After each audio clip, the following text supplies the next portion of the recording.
I'm so very glad that the conversation in the breaks is not Ofcom regulated.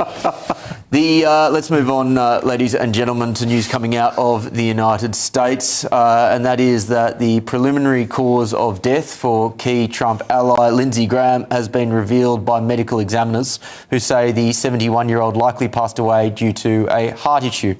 President Trump led tributes to the US Senator from South Carolina, who was a leading foreign policy voice within the Republican Party.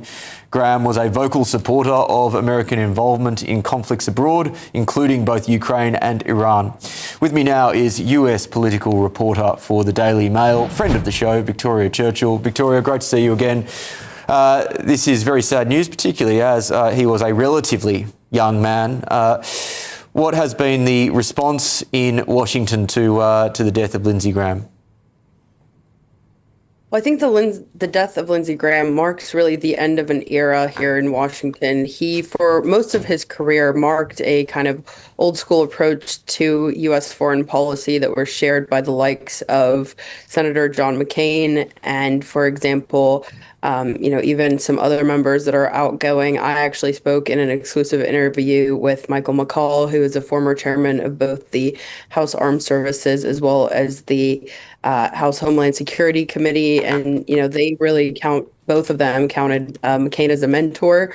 And that kind of approach to foreign policy was rare to see, particularly in this new Trump era. But Trump, of course, paid tribute to Graham earlier today, which was notable. The two of them, former foes in the 2016 presidential race, turned great friends and even golf buddies. He was, of course, a supporter of foreign conflicts, particularly and notably in recent times, the war in Ukraine. That's put him at odds with many members of the Republican Party. With that leading voice supporting the Ukrainians now gone, what does this potentially do for support for Ukraine from the United States particularly within the Republican Party? Well, I just mentioned House member Congressman Michael McCall. McCall was actually also in Ukraine on a separate delegation to meet with Zelensky. So, Ukraine does still have allies remaining in the U.S. Congress, particularly in the House. In the Senate, Graham was actually often part of bipartisan efforts to either visit Ukraine, facilitate meetings with Ukraine and the U.S. And so Senator Richard Blumenthal, who is a Democrat, he, like I said, he and Graham worked closely on this issue, and so I think he will continue to be an ally.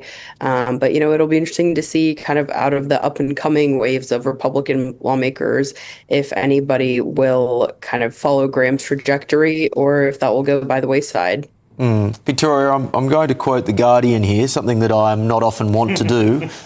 His greatest legacy might well be as an example of the sea changes brought about by the era of Donald Trump. At first, Graham was anti-Trump, and then that changed in March 2017 when he had lunch with Trump and emerged joking that he had given the president his new phone number. Trump is committed to rebuilding our military, which is music to my ears. He's in deal-making mode, and I hope Congress is like-minded. Trump turned on the charm and they became golfing buddies. How do you think that transformation from, I guess, is it fair to say, kind of that old school country club style Republican to MAGA, what do you think that says about politics or Republican politics in America today? And do you think that is just evidence now that the takeover of the Republican Party by Donald Trump is well and truly complete? I think to answer your question, Will, I think it's both yes and no. Actually, in Graham's home state of South Carolina, I was down there just a few weeks ago covering the gubernatorial primary race. And even though Trump's preferred pick was the first vote getter in the gubernatorial primary on the Republican side, he ended up coming in with a last minute endorsement for the guy that ended up winning the Republican runoff. And so, I think kind of the question that I had going into that trip was, will Trump kind of have a a three-streak loss of Republican endorsements. And I think the White House saw the writing on the wall and actually moved Trump's endorsement to favor the person that was most likely to win. And so I think Trump wants to still see himself as the forefront of the Republican Party, as somebody who is not only the deal maker, but also the kingmaker. But we've also had some tests of his endorsement.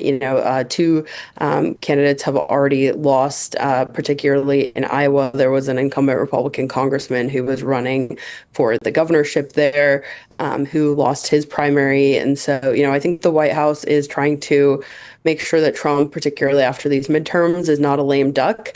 But I think there's already people that are voicing potentially a post-Trump era and what that could look like. For example, Texas Senator Ted Cruz is one name that may potentially run for the presidency in 2020 on the Republican side. Senator Rand Paul, of course, who has, he's also a golf acolyte of President Trump, but, of course, their disagreements are well known within the Republican Party, particularly on Capitol Hill. So, yeah, that's where things stand here stateside.